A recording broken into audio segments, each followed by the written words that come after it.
Hello everyone, welcome back to my YouTube channel. I hope आप सभी अच्छे होंगे, अच्छे से मन लगा के खूब पढ़ाई कर रहे होंगे। ओके, तो आज का जो टॉपिक है मैं आपको पता paper first UGC net JRF आपकी यूनिट है 8। ठीक है, मैं वो आपकी कंप्लीट कर रहा हूँ। आईसीटी सूचना एवं संचार प्रौद्योगिकी, उसमें मैंने फर्स्ट क्लास आपको पढ़ा दी थी। ये आपकी सेकंड क्लास है। उसमें कुछ मैंने टॉपिक्स आपके कंप्लीट करवा दिए थे। उसमें जो टॉपिक्स है मेन इंपॉर्टेंट है, जो एग्जाम में आपके इससे कई बार प्रश्न पूछे जाते हैं। मैंने आपको बार बार बोला है, हर वीडियो में आपको यही बताती हूँ कि जो टॉपिक, जो पॉइंट और जो मैंने देखा था एग्जाम में, जो मैंने पैटर्न में देखा था, जो मैंने क्वेश्चन से देखे थे, उसी लेवल के अकॉर्डिंग मैं अपने क्वेश्चंस और अपना जो डिस्क्राइब जो मैं करती हूँ वर्ड को, मैं उसी के अकॉर्डिंग करती हूँ। ओके, क्योंकि जो भी एग्जाम में आया है अभी तक ऐसा नहीं कि कोई कंटेंट ऐसे ऐसे जो पूछे नहीं गए हैं, और कुछ कुछ कंटेंट है और ऐसे हैं, इसलिए मतलब ऐसे पॉइंट्स हैं जिनको बार बार एग्जाम में पूछा जाता है। वही पॉइंट मैं आपको लेकर आज पढ़ाऊंगी, उसको डिस्क्राइब करूंगी। ओके, स्टार्ट करते हैं अपनी क्लास को।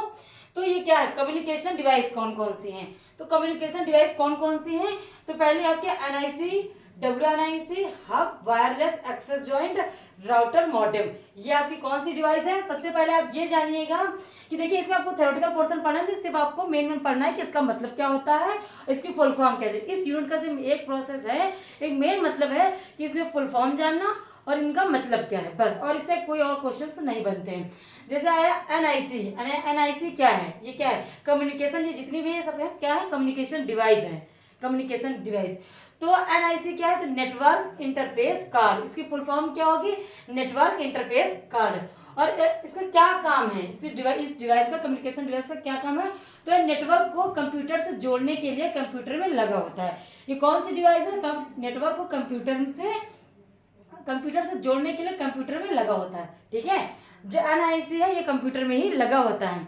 और WNIC क्या है, वायरलेस नेटवर्क इंटरफेस कंट्रोलर, ये क्या है, इसकी फुल फॉर्म क्या होती है, WNIC की, ये भी कम्युनिकेशन डिवाइस है। ठीक है, तो वायरलेस नेटवर्क इंटरफेस कंट्रोलर, ठीक है, इसका क्या काम होता है, तो यह वायरलेस नेटवर्क को कंप्यूटर से जोड़ता है। वायरलेस, उसमें वायर नहीं होता, वायरलेस नेटवर्क को कंप्यूटर से जोड़ता है, इसका ये काम है। तो आप इसका वर्क देख लीजिए, फुल फॉर्म एक लाइन में मैंने शॉर्ट में बताया है, जरूर देखिए, एग्जाम की दृष्टि से काफी इंपॉर्टेंट। हब मोस्ट इंपॉर्टेंट है, परीक्षा में बार बार पूछे जाने वाला वर्ड है हब। तो हब क्या है, यह एक नेटवर्क डिवाइस है। ये क्या है, नेटवर्क का एक डिवाइस है जो कि लैन, मतलब लैन का मतलब होता है local area network, local area network को इंटरनेट से जोड़ता है। ठीक है, किसको जोड़ता है, लैन को जोड़ता है, मतलब ये समझिएगा वैन को नहीं, किसी को नहीं, सिर्फ लैन को जोड़ता है। ठीक है, यह स्टार नेटवर्क का केंद्र है, स्टार नेटवर्क का केंद्र है। स्टार कैसे बनता है आपका, ऐसे बनता है स्टार, ये बीच में इसका हब है, इसी से चारों तरफ आपका, हर तरफ से आपका जाता है नेटवर्क। ठीक है, तो यह क्या है, इंटरनेट से जोड़ता है, यह स्टार नेटवर्क का केंद्र है। वायरलेस एक्सेस पॉइंट क्या है, access point, sorry, wireless access point क्या है, तो यह भी लैन को बिना तार इंटरनेट से जोड़ता है। किसको जोड़ता है, लैन को बिना तार के इंटरनेट से जोड़ता है। Wire access point, wire access point का मतलब होता है, इसको अगर हम लिखते हैं तो डब्ल्यू, वैसे इसकी फुल फॉर्म पूछी नहीं जाती है, एक्सेस करके इसको लिख सकते हैं। ठीक है, इसके फुल फॉर्म, सॉरी, WAP। ठीक है, ऐसे तो पूछता नहीं, WAP इसको कर सकते हैं, वायरलेस एक्सेस पॉइंट, यह भी लैन को बिना तार से इंटरनेट से जोड़ता है। राउटर क्या है, अभी राउटर क्या होता है, यह एक डिवाइस है। क्या है, यह एक डिवाइस है जो कि नेटवर्क पर डाटा पैकेटों को अग्रेषित करता है। ये क्या करता है, नेटवर्क को डाटा पैकेटों को अग्रेषित करता है। अब क्या बचता है, मॉडेम। मॉडेम भी काफी इंपॉर्टेंट, काफी बार पूछा जाता है मॉडेम। ये मॉडेम क्या है, तो यह एक संचार उपकरण है। क्या है, संचार उपकरण है जो टेलीफोन या मोबाइल में नेटवर्क का उपयोग कर इंटरनेट की सुविधा प्रदान करता है। मोबाइल में और आपका जो टेलीफोन है उसमें नेटवर्क की सुविधा कौन प्रदान करता है, तो मॉडेम। तो ये एनालॉग सिग्नल को डिजिटल में बदलता है और डिजिटल सिग्नल को एनालॉग में चेंज करता है। कौन करता है, ये मॉडेम आपका इसका काम करता है। तो ये इतनी आपकी होगी कम्युनिकेशन डिवाइस। इसके आगे भी और है जो हम बताते हैं, स्क्रीनशॉट लेते हैं, स्क्रीनशॉट ले लीजिए, नोट्स बनाते हैं तो आप इसको नोट्स के टाइप में आप लिख लीजिए। अभी एक कम्युनिकेशन डिवाइस में आप क्या थे, इंफ्रारेड। इंफ्रारेड क्या है, ब्लूटूथ क्या है, वाईफाई की, ये सब उसी में आती है, कम्युनिकेशन डिवाइस में आपकी आती हैं। उनके साथ मैंने 5 पॉइंट करा था, ये 6 या 7, ये आपकी 8th हो गई ये डिवाइस। तो इंफ्रारेड का क्या यूज है, ये बेतार संचार उपकरण। बेतार का मतलब समझते हैं आप, क्योंकि मैं इंग्लिश में वर्ड यूज करती हूँ, हिंदी में भी, क्योंकि आप हिंदी मीडियम को तो आपको समझ में आएगा। बेतार का मतलब होता है वायरलेस। तो बेतार संचार उपकरण जो निम्न दूरी पर स्थित कंप्यूटरों को संचार हेतु सक्षम बनाता है, ठीक है, जो निम्न दूरी पर यूज किया जाता है, तो उसको क्या बोलते हैं, इंफ्रारेड, ठीक है। ब्लूटूथ का यूज क्या होता है, ब्लूटूथ तो आप सभी यूज करते होंगे, तो आपको इसका यूज पता होगा, ठीक है। लेकिन फिर भी कैसे इसके वर्ड पूछे थे एग्जाम में, कैसे पूछा गया, तो ब्लूटूथ का यूज है, रेडियो तरंगों का उपयोग कर कंप्यूटरों को संचार में सक्षम बनाता है। क्या यूज है इसका, तो यूज है ब्लूटूथ का कि यह लघु तरंगदैर्घ्य की रेडियो तरंगों का उपयोग कर पूर्व निर्धारित परास में स्थित कंप्यूटरों को संचार में सक्षम बनाता है। ऐसे ये वर्ड एग्जाम में आपका ये पूछा गया था। वाईफाई क्या है, वाईफाई आप क्या यूज करते हैं, वाईफाई को मतलब कितनी दूरी तक आप यूज कर सकते हो, तो यह बेतार संचार द्वारा, इसमें कोई तार नहीं लगा होता, वाईफाई में आपने देखा कोई तार नहीं लगा, आप वाईफाई लेते हो, देते हो, हॉटस्पॉट लेते हो, तो यह बेतार संचार द्वारा कंप्यूटरों को जुड़ने में सक्षम बनाता है। वाईफाई का क्या काम होता है, यह बेतार संचार द्वारा कंप्यूटरों को जुड़ने में सक्षम बनाता है। आपकी इतनी हो गई है कम्युनिकेशन डिवाइस। इसके बाद बताएंगे हम आपको प्रोसेसिंग डिवाइस। प्रोसेसिंग डिवाइस कितनी होती है उसके बारे में हम जानते हैं, ओके। तो आप इसको अच्छे से देख लीजिए, पढ़ लीजिए, एक बार आप इसको देख लेंगे, पढ़ लेंगे, फिर रिवीजन करने मात्र से ही आपको याद हो जाएगा। अब आपका इसमें प्रोसेसिंग डिवाइस कौन कौन सी है, देखिए ये एकदम मैंने क्वेश्चन से डिट्टो कॉपी किया है, तो इसमें क्वेश्चन में जो वर्ड पूछे गए, जैसे जैसे क्वेश्चन पूछा गया, तो मैंने उन वर्डों को इस साउंड में मैंने उसको लिख दिया है। तो प्रोसेसिंग डिवाइस कौन कौन सी, पहले आप जान लीजिए, CPU, GPU, motherboard, sound card, ये आपके थे प्रोसेसिंग डिवाइस। क्वेश्चन एक ये भी बनता है कि प्रोसेसिंग डिवाइस कौन कौन सी है, उसमें एक अन्य करके, वैसे तो इसमें 4 क्वेश्चन, 4 ऑप्शन से बहुत कम ही रहते हैं, जैसे आपने प्रीवियस ईयर देखा होगा, तो उसमें 4 ऑप्शन बहुत कम होते हैं, 5 होते हैं, उसमें से 3 सही होते हैं, 2 गलत होते हैं, 2 सही होते हैं, 3 गलत होते हैं। कभी ये नहीं होता कि 3 सही हो, 1 गलत हो, 1 सही हो, 3 गलत हो, ऐसे तो बहुत कम ही पूछे जाते हैं, आपने पेपर पैटर्न देखा होगा। तो प्रोसेसिंग डिवाइस का क्या काम होता है, ये कंप्यूटर हार्डवेयर के वे भाग हैं जो इनपुट डाटा को उपयोगी सूचना में परिवर्तित करने का कार्य करते हैं, जैसे, ठीक है, जैसे कौन करता है, CPU, GPU, motherboard, sound card. तो सीपीयू क्या है, सीपीयू की फुल फॉर्म क्या होती है, तो सेंट्रल प्रोसेसिंग यूनिट। सीपीयू क्या है, सेंट्रल प्रोसेसिंग यूनिट, ठीक है। यह कंप्यूटर को, इसका क्या काम होता है, यह कंप्यूटर को हार्डवेयर तथा सॉफ्टवेयर से मिलने वाले निर्देशों को संचालन करता है। जो हार्डवेयर सॉफ्टवेयर को जो निर्देश मिलते हैं, जो गाइडलाइन मिलती है, उनका यह संचालन करता है कौन सा, सीपीयू, ठीक है। इसे आपने पढ़ा होगा, बचपन से ही पढ़ा होगा, इसे कंप्यूटर का मस्तिष्क या कंप्यूटर का माइंड भी बोलते हैं। ये सीपीयू का सारा खेल रहता है कंप्यूटर में, ठीक है। जो आपका, जैसे आपका बॉडी में है ये माइंड है, तो आपकी बॉडी का सही संचालन हो रहा है, वैसे सीपीयू अगर है तो कंप्यूटर सही से आपका चल रहा है। जीपीयू क्या है, जीपीयू क्या है, ग्राफिक्स प्रोसेसिंग यूनिट। जीपीयू क्या है, ग्राफिक्स, देखिए ये जीपीयू सीपीयू में क्या अंतर है, ग्राफिक्स है, इसमें सेंट्रल है, ठीक है, और processing unit same to same वही है आपका। तो इसका क्या वर्क होता है, यह एक कंप्यूटर चिप है, ये क्या है, यह एक कंप्यूटर चिप है जो तेजी से गणितीय गणना करती है। जीपीयू क्या करती है, जी से जीपीयू, जी और जी से क्या होता है, गणितीय गणना करना, ठीक है, गणितीय गणना करती है जीपीयू आपका। आपको वर्क मैंने बोला था, वर्क आपको याद करना है और उसका फुल फॉर्म। उसके बाद आता है मदरबोर्ड। मदरबोर्ड क्या होता है, तो यह सीपीयू, रैम एंड तथा अन्य कंप्यूटर हार्डवेयर के बीच संचार के लिए परिपथ तैयार करता है। परिपथ मतलब रास्ता तैयार करता है, किसमें, यह सीपीयू, रैम तथा अन्य कंप्यूटर हार्डवेयर के बीच, ठीक है, सॉफ्टवेयर हार्डवेयर आप पढ़ रहे तो पढ़ाया था, हार्डवेयर के बीच संचार के लिए परिपथ तैयार करता है। इसके सर्किट पर बहुत से चिप लगे होते हैं, इसके सर्किट पर क्या लगे होते हैं, बहुत से चिप लगे होते हैं मदरबोर्ड पे। अब आपका क्या होता है, साउंड कार्ड। साउंड कार्ड का मतलब से निकल रहा साउंड, तो यह कंप्यूटर को ध्वनि उत्पन्न करने में सक्षम बनाता है, ठीक है। आपको आई होप ये समझ में आ गया हो। इसके बाद मैं आपको बताऊंगी आपको नेटवर्क के बारे में, ठीक है। आप नोट्स बना लीजिए, स्क्रीनशॉट लेते हैं तो आप स्क्रीनशॉट ले लीजिए।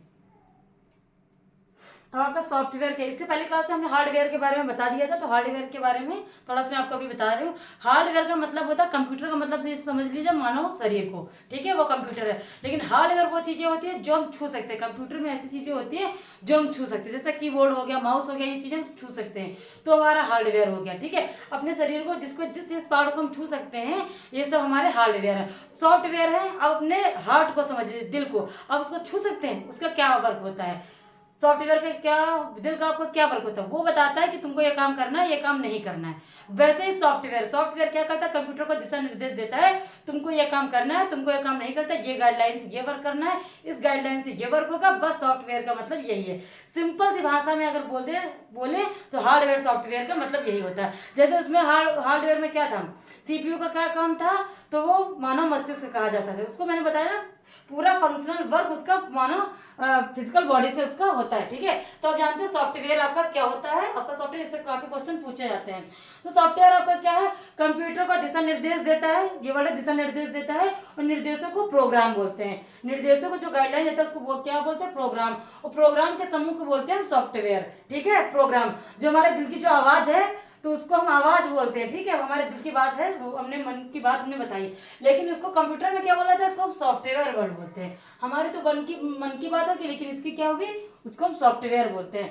जो मतलब जो कंप्यूटर है बिना सॉफ्टवेयर के वो किसी काम का नहीं, मानव कंकाल की तरह हो जाएगा, मानव तंत्र की तरह एकदम हो जाएगा। ठीक है, यहाँ पे सी का मैंने इस वजह बस वर्ड यूज किया, कुछ भी समझ में ना, आपने कभी कंप्यूटर नहीं पढ़ा है तो उसमें समझ लीजिए सी, कंप्यूटर किसी काम का नहीं है सॉफ्टवेयर के बिना। वो सिर्फ खंगाला हुआ ऐसे ही रखा रहेगा, किसी काम का नहीं। जैसे आपके शरीर से दिल निकल जाए, आपको बॉडी किसी वर्क काम की नहीं रहेगी। ठीक है, फिर अब ये कितने प्रकार का होता है आपका सॉफ्टवेयर। ठीक है, आपका सॉफ्टवेयर कितने प्रकार का, सिस्टम सॉफ्टवेयर, एप्लीकेशन सॉफ्टवेयर, एक और सॉफ्टवेयर है। ठीक है, उसको मैं बाद में ऐड कर दूंगी। तो जानते हैं कि क्या वर्क होता है।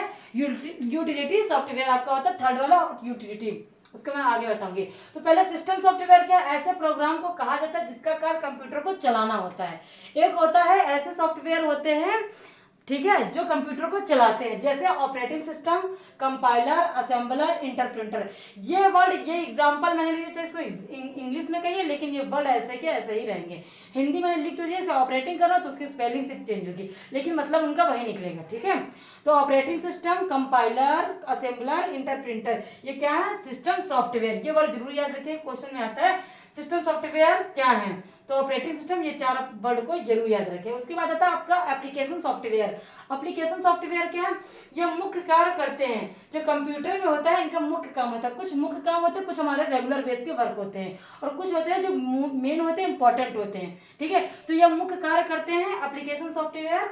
या भिन्न भिन्न कामों के लिए अलग अलग सॉफ्टवेयर बने हैं। ठीक है, अलग अलग कामों के लिए हम अलग अलग चीजों का यूज करते हैं। वैसे इसमें है कि अलग अलग काम के लिए अलग अलग सॉफ्टवेयर है। जैसे क्या है, वेतन की गणना करना हो गया। ठीक है, गणना करने के लिए, लेन देन का हिसाब करने के लिए अलग सॉफ्टवेयर बना है, वस्तुओं का स्टॉक रखने के लिए अलग सॉफ्टवेयर, बिक्री का हिसाब करने के अलग सॉफ्टवेयर है। जैसे एग्जांपल के तौर पे अभी जान लीजिए कौन कौन से सॉफ्टवेयर होते हैं। तो इनकम टैक्स सॉफ्टवेयर होता है, रेलवे रिजर्वेशन सॉफ्टवेयर आपका एक होता है, एक होता है माइक्रोसॉफ्ट। ठीक है, एक होता है Microsoft Excel, Microsoft PowerPoint, video player आपका होता है व्हाट्सएप। ठीक है, ये आपके क्या, व्हाट्सएप क्या है, ये व्हाट्सएप क्या है काम, तो ये भी एक सॉफ्टवेयर। देखिए अलग काम कर रहा है कि भिन्न और स्पेशली वर्क एक कर रहा है, तो ये एक सॉफ्टवेयर है। व्हाट्सएप पे आप क्या करते हैं, चैट करते हैं, वीडियो और पिक ये सब अपना सेंड करते हैं, लेकिन ये अलग टाइप का है। जो फेसबुक है वो अपना अलग है। ठीक है, तो ये अलग अलग सॉफ्टवेयर है, अलग अलग वर्क करने के लिए। ओके, उसके बाद आपका आता है आपका लास्ट वाला है आपका जो है यूटिलिटी सॉफ्टवेयर। ठीक है, यूटिलिटी सॉफ्टवेयर है, इसका क्या काम होता है, कंप्यूटर संसाधनों को बनाए रखने। ठीक है, जो कंप्यूटर है उनको बनाए रखने के लिए और नियंत्रित करने के लिए, कंट्रोल करने के लिए ये यूटिलिटी सॉफ्टवेयर जो है ये मदद करता है। ठीक है, तो कौन से सॉफ्टवेयर है, एंटीवायरस सॉफ्टवेयर आपने सुना होगा, बैकअप सॉफ्टवेयर है, डिस्क टूल सॉफ्टवेयर। ये नाम तो सुने, लेकिन ये किसके अंतर्गत आते हैं ये आपको नहीं पता, तो ये आते हैं यूटिलिटी सॉफ्टवेयर के अंतर्गत, antivirus, backup, disk tools software. आपके जो ये सॉफ्टवेयर है ये आपका कंप्लीट हो गया। इससे पहले मैंने हार्डवेयर आपको बता दिया था। हार्डवेयर के जो कुछ पार्ट थे मैंने उस पर कंप्लीट करा थे, कुछ इस वीडियो में मैंने कंप्लीट करा, तो आप फर्स्ट वीडियो जरूर देख लीजिएगा, तभी आपको ये सेकंड पार्ट आपको समझ में आएगा। मेरी पूरी कोशिश रही है, मैंने पूरी कोशिश की है कि जितने अभी तक क्वेश्चन पूछे गए हैं, जितने आगे पूछे जाने की संभावना, सारे वर्ड जितने भी मैंने उतने यूज कर दिए हैं। ठीक है, कोई भी मैंने टॉपिक ऐसा कोई कंटेंट नहीं छोड़ा है कि जो अभी तक एग्जाम में पूछा गया और पूछा जाए और मैंने पढ़ाया ना हो। ठीक है, आई होप आपको वीडियो अच्छी लगे तो प्लीज इसको लाइक जरूर कर दिया करें, और चैनल पे न्यू आया तो आप सब्सक्राइब जरूर करिएगा। Thank you for watching my video.